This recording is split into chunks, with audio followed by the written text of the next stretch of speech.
Good evening student. आज हम लोग आधुनिक भारत के आर्थिक इतिहास के अंतर्गत एक महत्वपूर्ण टॉपिक धन के बहिर्गमन व ड्रेनेज ऑफ वेल्थ को पढ़ने जा रहे हैं।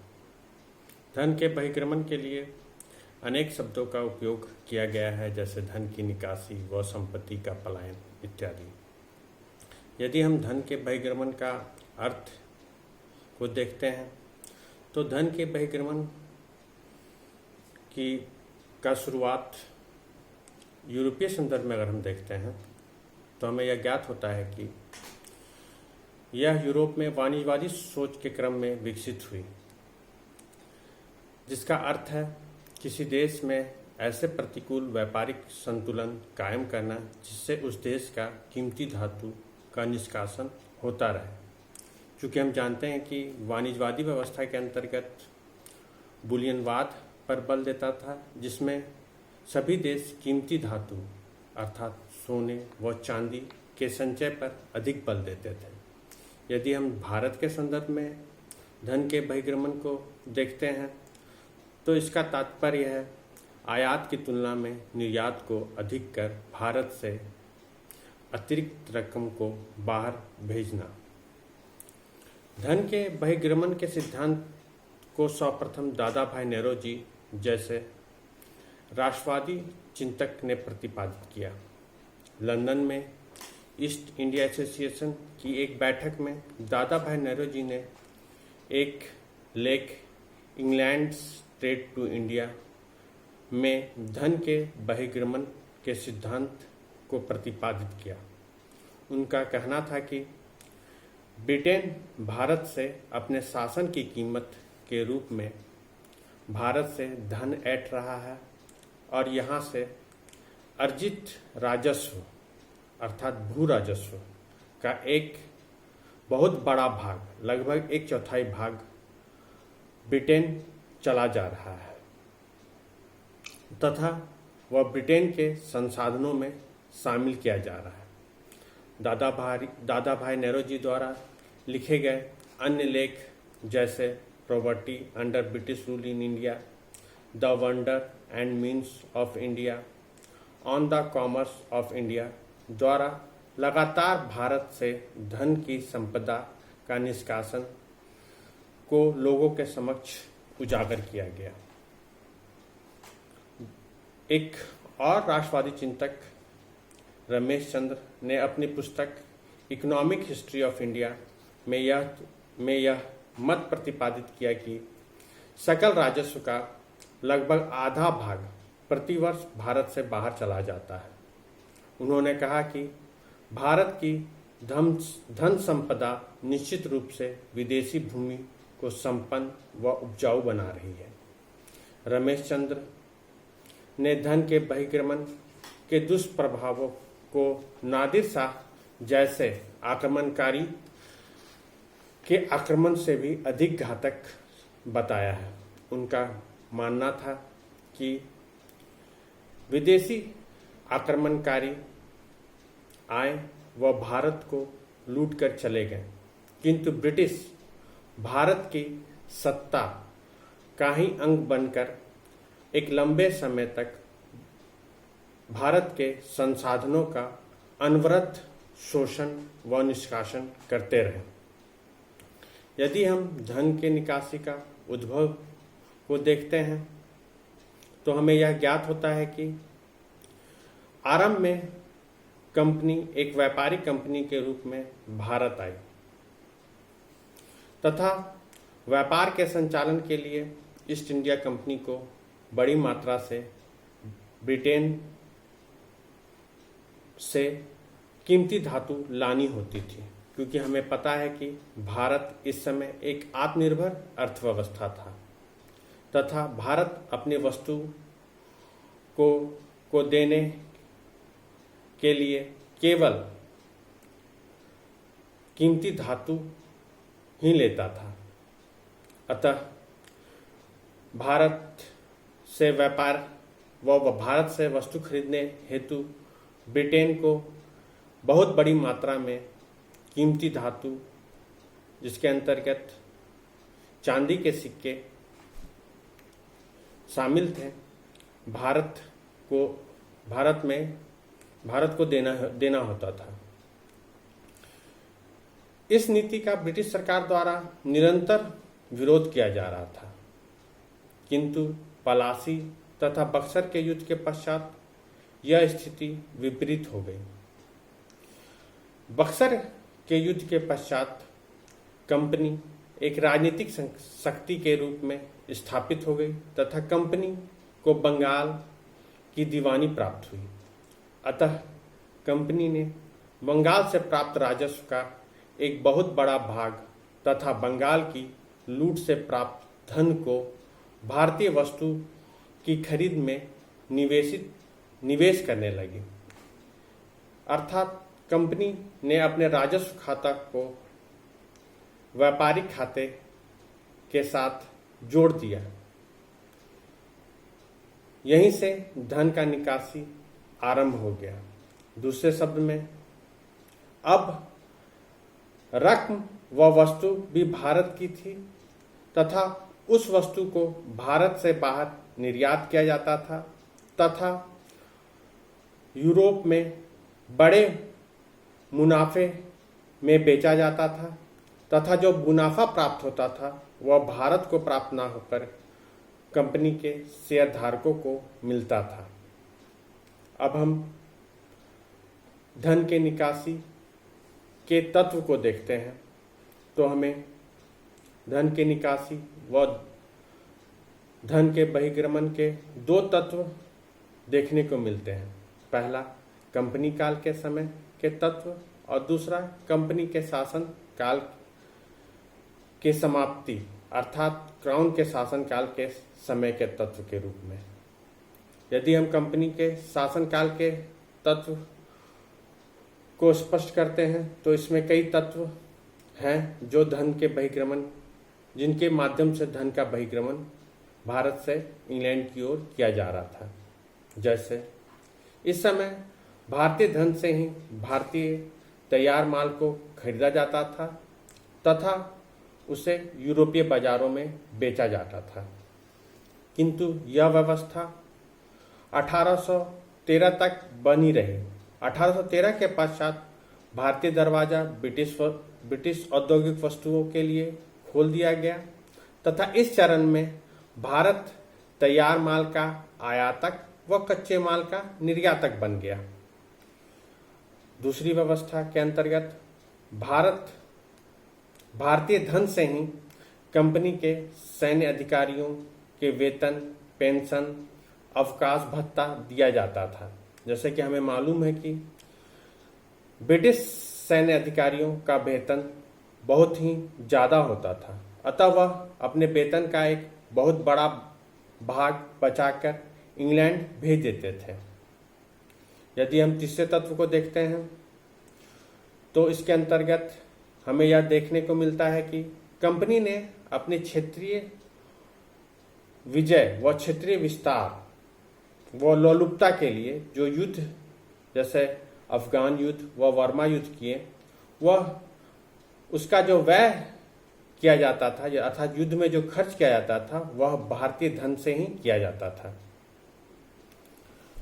यदि हम दूसरे पॉइंट को देखते हैं तो हमें यह ज्ञात होता है कि 1813 के बाद कंपनी का व्यापारिक अधिकार समाप्त हो गया था तथा कंपनी के शेयरधारकों को 18% वार्षिक लाभांश जो दिया जाता था वह भारतीय धन से ही दिया जाता था। धन के बहिर्गमन का एक तत्व यह भी था कि कंपनी के शासन समाप्ति के समय कंपनी का जो ऋण था जो लगभग 6 करोड़ 90 लाख पाउंड था, उसका भुगतान भी भारतीय धन से ही किया गया। चूंकि यह कंपनी यह ऋण इंग्लैंड से ली थी, अतः इसके ब्याज व इसके मूलधन का जो भुगतान किया जा रहा था वह भारत से प्राप्त राजस्व से ही किया जाता था। अब हम क्राउन के काल में यदि हम धन के निकासी के तत्व को देखते हैं तो इसमें निम्नलिखित तत्व हमें देखने के लिए मिलता है। पहला, 1857 के विद्रोह को दबाने में व्यय जो किया गया था उसे भारतीय कर्ज में जोड़ा गया तथा इस कर्ज का भुगतान भारतीय धन से किया गया। दूसरा, इस समय भारत से ब्रिटेन की ओर गृह व्यय के रूप में एक बड़ी राशि हस्तांतरित होने लगी थी। यह हस्तांतरण भारत सचिव के ऑफिस के माध्यम से होता था। गृह व्यय में कई मदें शामिल थीं, जैसे लंदन में इंडियन ऑफिस की व्यवस्थागत खर्च। दूसरा, रेलवे व इंग्लैंड रेलवे के निर्माण पर खर्च। तीसरा, इंग्लैंड से भारत तक टेलीग्राफी बिछाने के व्यय का खर्च। चौथा, इंग्लैंड में ब्रिटिश भारत द्वारा ली गई ऋण के ब्याज की अदायगी पर खर्च। पांचवा, भारत से सेवानिवृत्त ब्रिटिश अधिकारियों के पेंशन व भत्ता। छठा, ब्रिटेन में भारत के लिए की गई सैन्य खरीदारी व सैन्य परीक्षण का खर्च। गृह व्यय के अतिरिक्त कुछ और भी मदें थी जिनके द्वारा धन का निकासन ब्रिटेन की ओर हो रहा था, जैसे निजी ब्रिटिश व्यापारियों का मुनाफा जो भारत से ब्रिटेन भेजा जा रहा था, वहीं भारत में कार्यरत ब्रिटिश अधिकारियों का वेतन का वह भाग जो भारत में बचाकर वह ब्रिटेन भेज रहे थे। हमें यह देखने को मिलता है कि 1870 के दशक के पश्चात जब पाउंड की तुलना में रुपया का अवमूल्यन हुआ, मतलब रुपया पाउंड की तुलना में गिर गया, तो यह धन की निकासी पहले की तुलना में अधिक बढ़ गई। धन की निकासी के संदर्भ में हमें साम्राज्यवादी व राष्ट्रवादी इतिहासकार के मध्य कुछ विवाद देखने के लिए मिलता है। साम्राज्यवादी इतिहासकार, जिसमें ब्रिटिश पक्षधर विद्वान मॉरिसन हैं, उनका मानना है कि धन की निकासी की अवधारणा जो राष्ट्रवादी चिंतकों द्वारा प्रयुक्त की गई है वह काफी बढ़ा चढ़ा करके की है। उनका विचार है, अर्थात ब्रिटिश पक्षधर मॉरिसन का विचार है कि गृह व्यय की राशि अधिक नहीं थी तथा यह विकास के लिए इस राशि का खर्च करना आवश्यक था। उनका यह भी मानना है कि ब्रिटेन द्वारा जो भारत को ऋण दिया जाता था वह स्वतंत्र भारत द्वारा अंतर्राष्ट्रीय बाजार से प्राप्त करना अत्यंत ही कठिन थी। वहीं उनका मानना है कि ब्रिटेन में जो ब्रिटिश अधिकारी नियुक्त किए गए थे उनके माध्यम से भारत में एक सक्षम प्रशासन की स्थापना की गई थी तथा उनका यह भी मानना है कि ब्रिटिश पूंजी के माध्यम से भारत में रेलवे व बागान उद्योग तथा आधुनिक शिक्षा व्यवस्था व प्रणाली का विकास किया गया व उसमें निवेश किया गया, जिससे भारत का आधुनिकीकरण हुआ। यदि हम साम्राज्यवादी विद्वानों के तर्क का सूक्ष्मता से परीक्षण करते हैं तो हमें यह ज्ञात होता है कि यह सही है कि राष्ट्रवादी चिंतकों ने कुछ हद तक तथ्यों को बढ़ा चढ़ाकर प्रस्तुत किया गया, जैसे कि उन्होंने गृह व्यय की संपूर्ण राशि को धन के निकासी के रूप में दिखाया, किंतु जहां तक राष्ट्रवादी चिंतकों का बात है तो उन्होंने इसके माध्यम से अर्थात धन के बहिर्गमन के सिद्धांत के माध्यम से औपनिवेशिक शोषण के चरित्र को भारतीय जनता के सम्मुख उजागर किया तथा उनका यह कहना था कि ब्रिटिश पूंजी से जो रेलवे व बागान उद्योग व आधुनिक शिक्षा का विकास किया गया व निवेश किया गया वह औपनिवेशिक हितों में ही ध्यान में रखकर किया गया। जैसे यदि हम रेलवे के विकास को देखते हैं तो रेलवे का विकास का मुख्य उद्देश्य था भारत के दूरस्थ क्षेत्रों से संसाधनों का दोहन करना। दूसरा, भारत में जो रेलवे का विकास किया गया उसमें रेलवे का सामान अर्थात रेलवे का इंजन व डिब्बा इंग्लैंड से खरीदा गया, ना कि भारत में किसी प्रकार के इस्पात उद्योग की स्थापना कर उस सामान का निर्माण किया गया। अतः राष्ट्रवादी चिंतक जिनमें दादा भाई नौरोजी, आर.सी. दत्त, गोपाल कृष्ण रानाडे ने जो धन की निकासी की अवधारणा प्रस्तुत की, वह औपनिवेशिक आर्थिक शोषण के चरित्र को उजागर की। यदि हम धन के बहिर्गमन के प्रभाव को देखते हैं तो इसके अंतर्गत दादा भाई नौरोजी का कहना है कि धन का बहिर्गमन अनिष्टों का अनिष्ट है और भारत में निर्धनता का मुख्य कारण भी है। धन के बहिर्गमन के प्रभाव को यदि हम देखते हैं तो हमें यह ज्ञात होता है कि धन के बहिर्गमन के फलस्वरूप भारत में पूंजी का एकत्रीकरण या संचय नहीं हो सका, जिसके फलस्वरूप भारत में वह अतिरिक्त पूंजी जो ब्रिटेन चल जाती थी उसका निवेश भारत में न होकर के ब्रिटेन में किया गया। यही कारण है कि भारत में औद्योगिक पूंजीवादी रूपांतरण नहीं हो पाया, वहीं ब्रिटेन ने भारतीय संसाधन के बल पर अपने यहाँ औद्योगिक क्रांति लाई। यदि हम प्रभाव के अंतर्गत एक दूसरा तथ्य यह भी उभर करके आता है कि गृह व्यय की राशि को पूरा करने के लिए, चूंकि जो धन का बहिर्गमन होता था वह मुख्यतः भू राजस्व की राशि से ही की जाती थी, अतः गृह व्यय की राशि को पूरा करने के लिए किसानों पर अत्यधिक कर लगाया गया, जिसके कारण किसानों की क्रय शक्ति कम हो गई व ग्रामीण क्षेत्र में ऋणग्रस्तता को बढ़ावा मिला।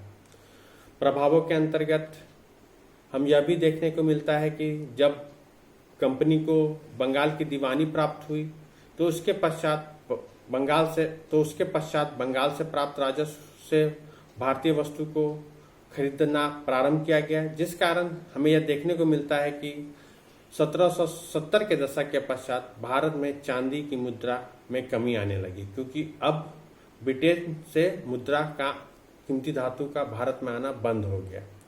1800 प्रभाव के अंतर्गत हमें यह भी देखने को मिलता है कि 1813 के पश्चात भारत में तैयार माल का आयातक व कच्चे माल का निर्यातक बन गया था।